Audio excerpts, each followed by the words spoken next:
अस्सलाम वालेकुम, कैसे हैं आप सब। उम्मीद करती हूँ हमेशा की तरीके से खैरियत से होंगे। तो आज हम बनाने जा रहे हैं गुलाब जामुन की रेसिपी। आज हम हलवाई वाले तरीके से, हलवाई वाले स्टाइल से घर में गुलाब जामुन तैयार करेंगे। ज्यादा मुश्किल नहीं इनको बनाना। सबसे मजेदार बात यह है कि बहुत कम पैसों में, बहुत कम बजट के अंदर ढेरों गुलाब जामुन आप घर में इजीली तैयार कर सकते हैं। और इसका जायका भी बाजार वाले गुलाब जामुन से कुछ कम नहीं है। इतना मजेदार और जबरदस्त से बनती है घर में गुलाब जामुन। आज जो गुलाब जामुन हम तैयार करेंगे वो ड्राई मिल्क पाउडर यानी कि सूखे दूध के साथ तैयार करेंगे। तो आप देखिएगा कि कितनी कम चीजों के अंदर हम घर में ढेरों किस तरीके से गुलाब जामुन तैयार कर सकते हैं। तो चलिए फिर देरी नहीं करते, फटाफट से रेसिपी स्टार्ट करते हैं। देखते हैं गुलाब जामुन बनाने के लिए हमें किन किन चीजों की जरूरत पड़ेगी। बिस्मिल्लाहिर्रहमानिर्रहीम। सबसे पहले हम गुलाब जामुन का शीरा यानी कि इसकी चाशनी तैयार कर लेते हैं। यहाँ पे चाशनी तैयार करने के लिए हमने जितना पानी लेना है उतनी ही इसके अंदर हमने चीनी लेनी है। यानी कि इस वक्त हम 4 कप पानी डाल रहे हैं इसके अंदर, और 4 कप ही इसके अंदर हम चीनी डालेंगे। इसी तरीके से आप मेजरमेंट कर लीजिएगा। जिस कप से या गिलास के हिसाब से आप पानी डालें, उसी कप या गिलास के हिसाब से आपने चीनी शामिल करनी है। अब चीनी को हमने अच्छे से घुला लेना है और गैस को हाई पर कर देना है। हाई गैस पर इसको हम अच्छे से पिघला लेंगे। आप देख लीजिए चीनी बहुत अच्छे से पिघल चुकी है। अब हमने गैस को स्लो कर देना है। स्लो गैस पे हम इसको 4 से 5 मिनट पकाएंगे। यानी कि इसकी चाशनी ना ही हमने गाढ़ी रखनी है और ना ही हमने इसकी पतली रखनी है। बस आपने चीनी को अच्छे से पिघलाने के बाद 4 से 5 मिनट इसको पकाना है। फिर उसके बाद गैस आपने बंद कर देनी है। अब हम देख लेते हैं गुलाब जामुन बनाने के लिए हमें किन किन चीजों की जरूरत पड़ेगी। यहाँ पर हमने 1 कप ड्राई मिल्क पाउडर यानी कि सूखा दूध लिया है। 4 चमचे यहाँ पर हमने मैदा लिया है। 4 चमचे यहाँ पर हमने घी लिया है। ये मेल्टेड घी है। सबसे पहले हमने घी को पिघलाया, उसके बाद हमने नाप से 4 चमचे यहाँ पर लिए हैं। 2 चमचे यहाँ पर हमने सूजी ली है और 2 चुटकी के बराबर यहाँ पर बेकिंग पाउडर लिया है। और बेकिंग पाउडर का बिल्कुल आधा यानी कि 1 चुटकी यहाँ पर हमने बेकिंग सोडा लिया है। और आधा यहाँ पर हमने अंडा लिया है। 1 अंडा लिया था, उसको अच्छे से फेंटने के बाद आधा यहाँ पर हमने ले लिया। गुलाब जामुन में अच्छी सी खुशबू लाने के लिए यहाँ पर हमने आधा चमचा इलायची पाउडर लिया है और 1 छोटा टुकड़ा यहाँ पर हमने बर्फ का लिया है। अब यहाँ पर हमने घी को पिघला लेना है। बस हमने इसको हल्का गर्म करना है, ज्यादा तेज गर्म नहीं करेंगे, बस घी आपका पिघलना चाहिए। अब हम इसको डाल लेते हैं। यहाँ पर हमने 4 चमचे मेल्टेड घी डाला है। अब हमने इस बर्फ की मदद से इसको अच्छे से जमा लेना है। घी को हमने गर्म करने की वजह भी यही थी, जब हम इसको बर्फ से अच्छे से जमाए तो वो फौरी जम जाए। 2 से 3 मिनट लगेंगे इसको जमने में।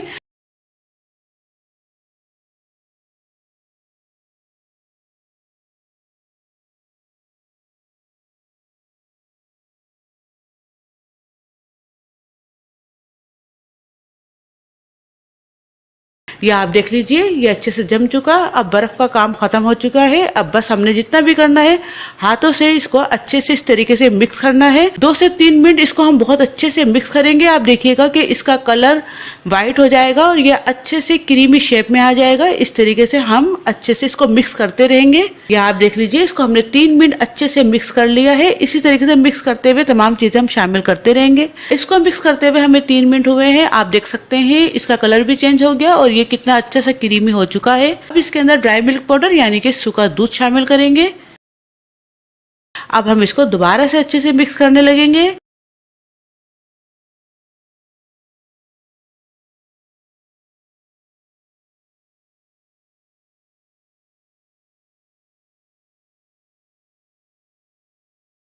दो से 3 कतरे पानी के डाल लेते हैं। पानी डालने की सिर्फ एक ही वजह है कि ये अच्छे से मिक्स हो जाए, इसलिए आपने पानी का जो हिसाब किताब है वो देखना है। हमने इसको बिल्कुल पतला नहीं करना क्योंकि अभी हमने इसकी गुलाब जामुन बनानी है।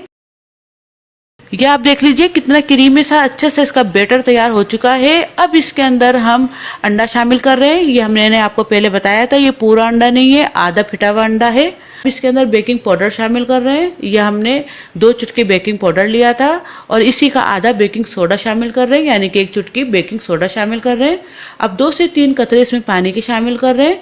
अब हम इसको अच्छे से बैटर में शामिल करने से पहले अच्छे से इस तरीके से मिक्स कर लेंगे। इससे रिजल्ट बहुत अच्छा आएगा।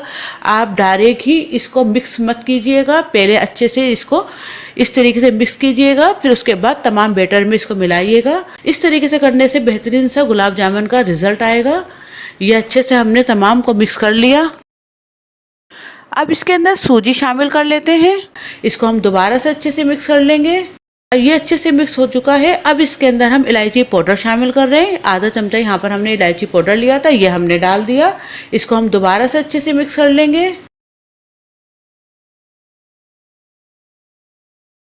अब हमने गुलाब जामुन में अच्छे से बाइंडिंग लानी है, यानी इसको गोल गोल शेप में बनाना है। तो इसके अंदर हम मैदा शामिल करेंगे। यहाँ पर हमने 4 चमचे के बराबर मैदा डाल दिया। मैदा डालने के बाद इसको हम मिक्स नहीं करेंगे, जितना मिक्स करना था पहले हम कर चुके हैं। बस हमने इसको अच्छे से इस तरीके से मैदे के अंदर मिलाना है। ये हमने मिला लिया। अब हम इसको 2 से 3 मिनट के लिए इसी तरीके से रख देंगे। फिर उसके बाद हम इसकी गोल गोल गुलाब जामुन बनाएंगे। अब हम इसकी गुलाब जामुन बना लेते हैं। यहाँ पर जितना बड़ा साइज आपने गुलाब जामुन का रखना हो उतना आप गुलाब जामुन का रख लीजिए। ये बिल्कुल ठीक साइज है, क्योंकि अभी हम जब इसको फ्राई करेंगे तो तब भी ये फूलेगी और शीरे में भी डीप होने के बाद भी गुलाब जामुन फूलती है। इसलिए ये बिल्कुल ठीक साइज है। और आगे आपकी मर्जी है, आप छोटा या बड़ा, जितना बड़ा साइज आप रखना चाहे रख सकते हैं। गुलाब जामुन बनाते वक्त आपने इस बात का भी ख्याल रखना है कि कोई भी गुलाब जामुन आपकी क्रैक ना हो, यानी कि बीच में से कोई उसमें लकीर वगैरह ना पड़े। इससे गुलाब जामुन आपकी टूट सकती है। इसलिए बिल्कुल ठीक आपने गुलाब जामुन बनानी है बिना क्रैक के।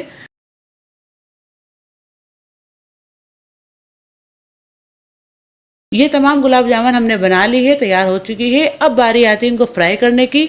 यहाँ पर हमने फ्राई करने के लिए घी लिया है। आप चाहें तो तेल भी ले सकते हैं, लेकिन घी से बेहतरीन सा रिजल्ट आता है, इसलिए यहाँ पर हमने घी लिया है। अब यहाँ पर हमने जो घी लिया है बिल्कुल हल्का गर्म है। ज्यादा तेज गर्म घी के अंदर हम इसको फ्राई नहीं करेंगे, बिल्कुल हल्के गर्म में ही हमने इसको फ्राई करना है। अगर आप फर्स्ट टाइम गुलाब जामुन बना रहे हैं तो आपने पहले एक बना के देख लेनी है कि आपकी परफेक्ट गुलाब जामुन बन रही है, टूट तो नहीं रही। अगर आपकी गुलाब जामुन टूट रही है तो आप थोड़ा सा मैदा उसमें और शामिल कर दीजिएगा। ये आप देख लीजिए हमारी जो गुलाब जामुन है और ये तैयार हो चुकी है। इसको हम निकाल लेते हैं। अब हम बाकी की जो है वो तैयार कर लेंगे। और अब मैं आपको कुछ टिप्स एंड ट्रिक्स बताती हूँ, क्योंकि लोगों की जो प्रॉब्लम आती है वो यहीं पे आती है कि या तो टूट जाती हैं या बिखर जाती हैं या कुछ ना कुछ गड़बड़ हो जाती है उनके गुलाब जामुन के साथ। तो यहाँ पर सबसे पहले ये है कि घी या तेल आपका बिल्कुल हल्का गर्म होना चाहिए। तेज गर्म में गुलाब जामुन फ्राई मत कीजिएगा।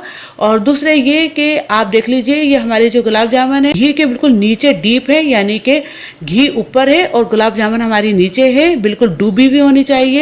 अगर घी या तेल आपका कम होगा तो तब भी आपकी गुलाब जामुन अच्छी नहीं बनेगी। और आप ये देख लीजिए इसमें ये जो छोटे छोटे ऊपर बबल बन रहे हैं, तो इसका मतलब ये है कि हमारा जो घी है बिल्कुल हल्का गर्म है, तेज गर्म नहीं है।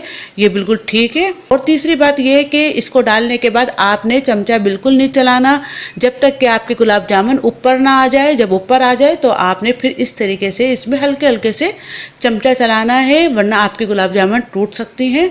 तो ऊपर आने के बाद ये फौरी तो यानी कि पकना शुरू हो जाएंगी। अब हम इसे 15 से 20 मिनट के लिए अच्छे से पकाएंगे। और एक बात का और ख्याल करना है, जैसे ही गुलाब जामुन आपके ऊपर आ जाए तो आपने 1 से 1.5 मिनट के लिए गैस को हाई पे कर देना है। वैसे तो जितनी गुलाब जामुन है वो आपकी हल्की गैस के अंदर ही बनेगी, लेकिन ऊपर आने के बाद आपने 1 से 1.5 मिनट गैस को हाई पे कर देना है। इससे ये होगा कि जैसे ही वो ऊपर आ जाएंगी और आप गैस को हाई पे करेंगे तो गुलाब जामुन की जो स्किन है वो टाइट हो जाएगी, तो हमारे गुलाब जामुन बहुत अच्छी सी अंदर तक से पकेंगी। फिर तो हमने भी इसी तरीके से किया है। हमने जैसे ही गुलाब जामुन ऊपर आई है तो हमने गैस को 1 से 1.5 मिनट के लिए हाई कर दिया था, फिर उसके बाद हमने इसको स्लो कर दिया।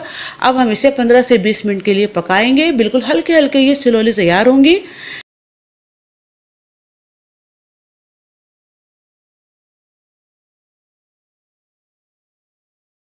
ये हमारी तैयार हो चुकी है, अच्छा सा कलर इन पे आ चुका है। अब हम इनको निकाल लेते हैं और इसको हम शीरे में डिप कर लेते हैं। और अब आपने शीरे में भी ये ध्यान रखना है कि आपका जो शीरा है वो गाढ़ा नहीं होना चाहिए। अगर गाढ़ा होगा तो तब भी आपकी गुलाब जामुन टूट सकती हैं।